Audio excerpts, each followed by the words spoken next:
I never thought it would end up like this. I was badly hit by this virus. I was scared, weak and lonely, depressed, agonized by everything that they were injecting me with. I surrendered to him, asking him just take my life, because I couldn't bear the pain any longer.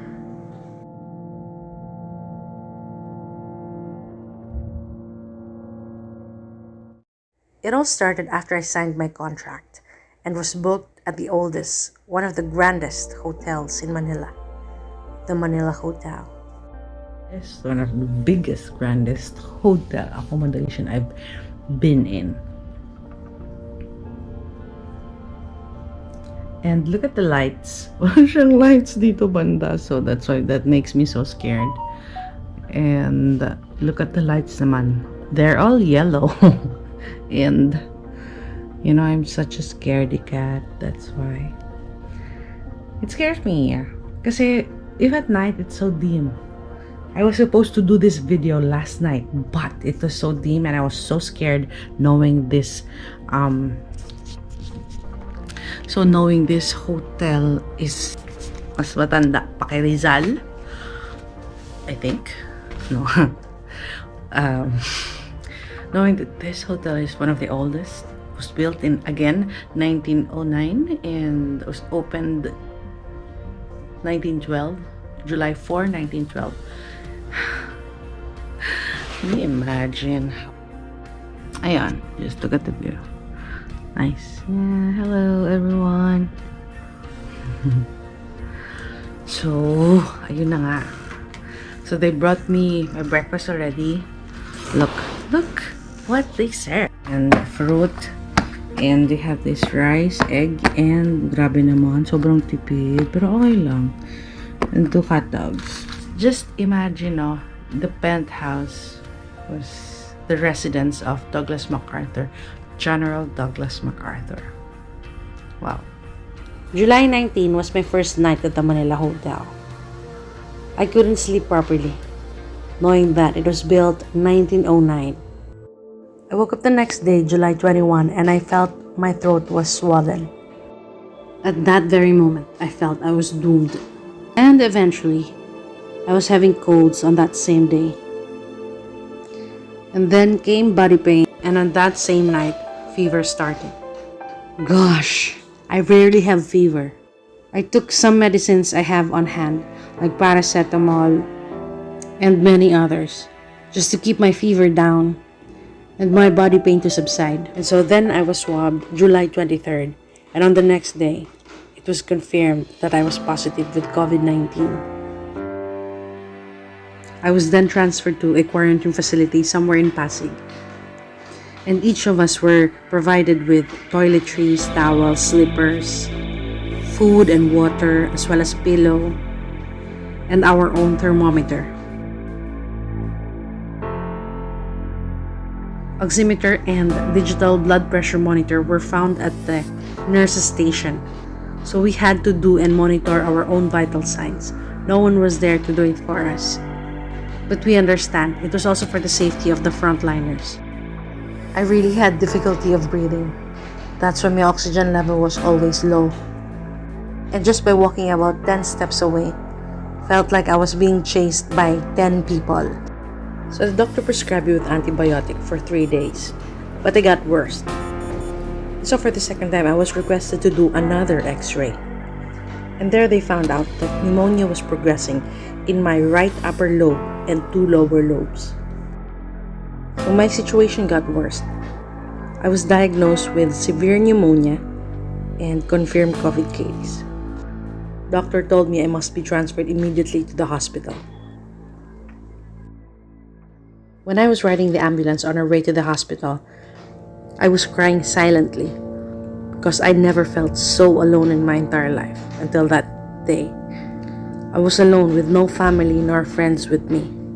I had to face it all by myself.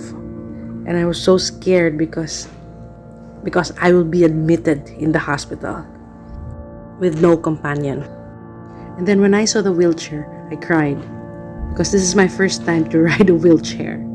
Seriously though, before I can see other people being pushed in this wheelchair, I just can't believe that now it's my turn. Nurses and other healthcare staff comforted me, saying that everything is going to be okay,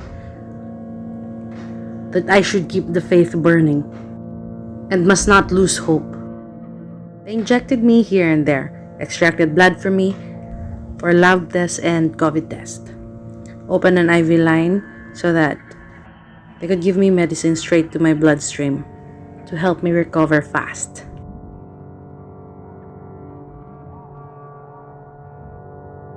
Finally, they gave me an expensive medicine that would somehow treat COVID.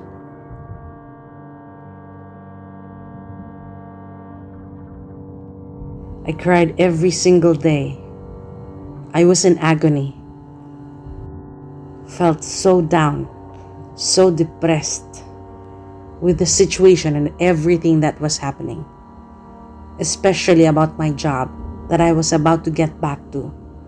Suddenly put on hold. Seems like all my plans, my future, faded. I was so mad with what was happening. I don't understand what the Lord wants me to do, what the Lord wants me to understand. And why me? I was about to get back to work and suddenly this happened to me. Seriously, why me?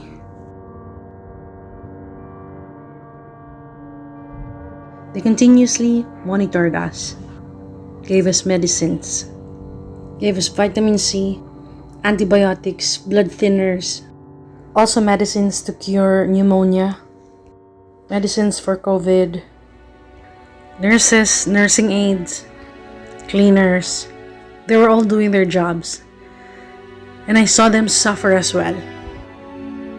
I had so many questions, unanswered questions. Why did this happen to me? What have I done wrong? I was faithful to God, and yet this happened to me. Why? Am I going to die? Am I going to survive this? Why am I alone? How many days will I be here? Can you even hear my prayers?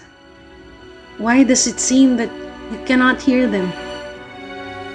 Oh Lord, how about my future? How about my job? What will happen to me next? When can I get back to work? Why did you abandon me? I had so many questions, but not even one was answered. Days have passed and I was slowly regaining my strength. I could go on without oxygen. My appetite came back. I could move around the room and could take a bath every day already. I slowly accepted the fact that it hit me and life must go on. Acceptance is the key. As I have said earlier, I don't know what the Lord wants me to do or wants me to understand. But then after days and weeks of treatment and of staying in that room with other patients, I then realized so many things in life, especially this life that He has given me. I have to take care of it. You have to take care of it. I know most of you know this already, but you will not fully understand until you have reached a critical stage in your life, a life and death situation. Especially when you are inside that hospital room fighting for your own life. Only then you will appreciate the beauty of life, that each and every day that God has given us. Laying on that hospital bed, I realized that all these patients who are in a more complicated situations, like COVID patients who are undergoing dialysis or having high blood, diabetes, COVID with tumor, plus water inside the lungs. Only then I appreciated that I am still alive that I am not in that situation, and that people who are here with high blood, diabetes, and many more are here because they abuse their body too much. Too much salt, too much sugar, too much oily foods, and everything that is too much is not good. That's why they're all here now.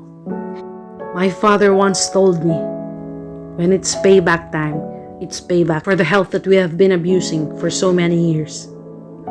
This salt, sugar, oil, these are the basics. But if abused, can lead us straight to our grave. In the hospital, they swabbed me 4 times for clearance or discharge. And still, result came out positive for weeks. Again, I lost hope. I lost my faith. But then my roommate, who is also a COVID friend of mine, said, trust the process. Know the purpose of why you're here, why you're still here.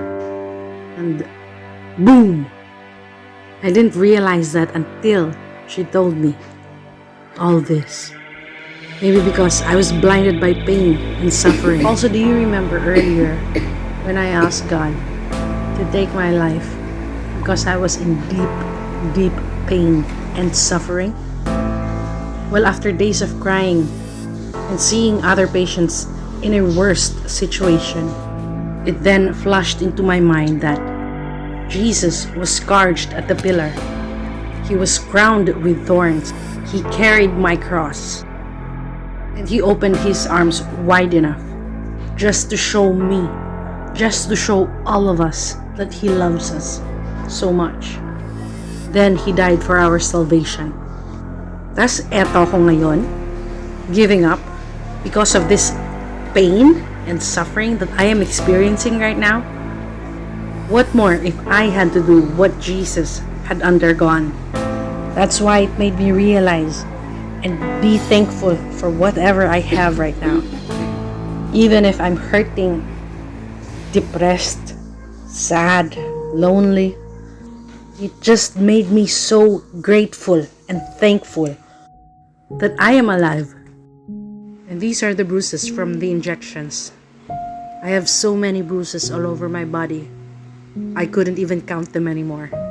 I couldn't even see some other bruises. But my inmates tell me, hey, you have another one, and another one here, and another one there. See? You see from here.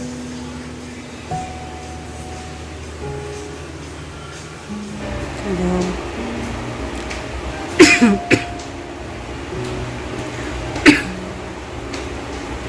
So, I am admitted at the hospital. I developed pneumonia.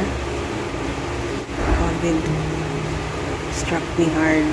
They injected me like 6 times the previous day. And then 3 times on my first night. I'm so tired. This is very painful.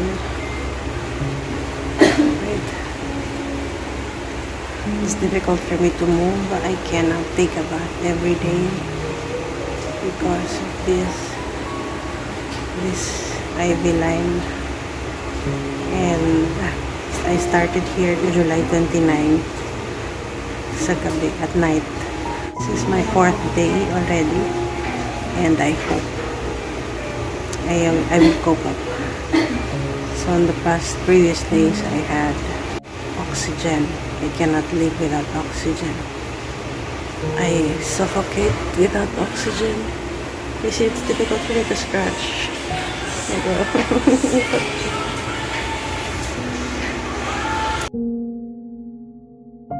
After a week of medication, I felt better each day. The medication slowly healed my lungs, and I barely need the oxygen tank for me to breathe. I could stay longer in the toilet without the assistance of the oxygen. I took a bath every day. No more fever, no more colds. I could really see the improvements of my body. of my health. It's 12:48 a.m. and they gave me a paralytic. I do believe everything happens for a reason. We may not know or understand whatever the reason is, but in time, He would reveal everything to us. And only then we will realize that it was for our own good. Having COVID taught me a lot of lessons in life. And yes, my faith, my hope, my trust, my health, my future was shaken. But then, it tested my patience so much.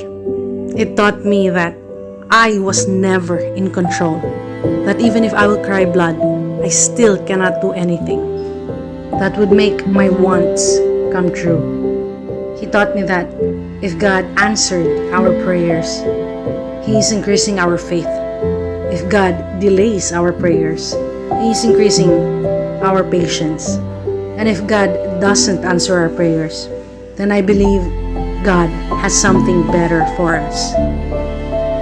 And it taught me a lot that we don't have to rush on the things that we want to accomplish or to happen. His timing is always perfect. We are just so impatient. Well, it takes a lot of patience and a whole bunch of faith, but it's surely worth the wait. In the hospital, I was swabbed 4 times, and I consistently got a positive result. And on the 5th swab, I got this. Finally, after 16 days in the hospital, we were finally discharged. My mom once told me, it'll never rain forever. Yes, rain may pour hard, it may flood, but it'll never rain forever. After discharge, I finally visited the church to thank God for everything.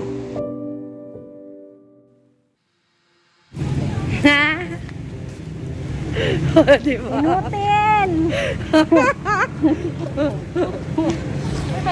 Video. Video. Video ba yan? So a week after discharge, me and my COVID friends met and bonded for a while because we surely miss each other. Honestly, staying more than 2 weeks in the hospital wasn't so bad after all. With inmates like them, I could stay longer in the hospital. They are so fun to be with. They are mentally, emotionally, and spiritually healthy as a support group. I am so blessed to have met them. That would be all for my COVID journey. Thank you so much. Please don't forget to like and subscribe. Ring that notification bell and please do comment. By the way, have you taken your vaccine already? And do you have faith in these vaccines? Well, in my line of work, I don't have a choice. Okay, thank you so much, guys. Thank you so much for watching. See you on the next one. Have a great weekend. Bye.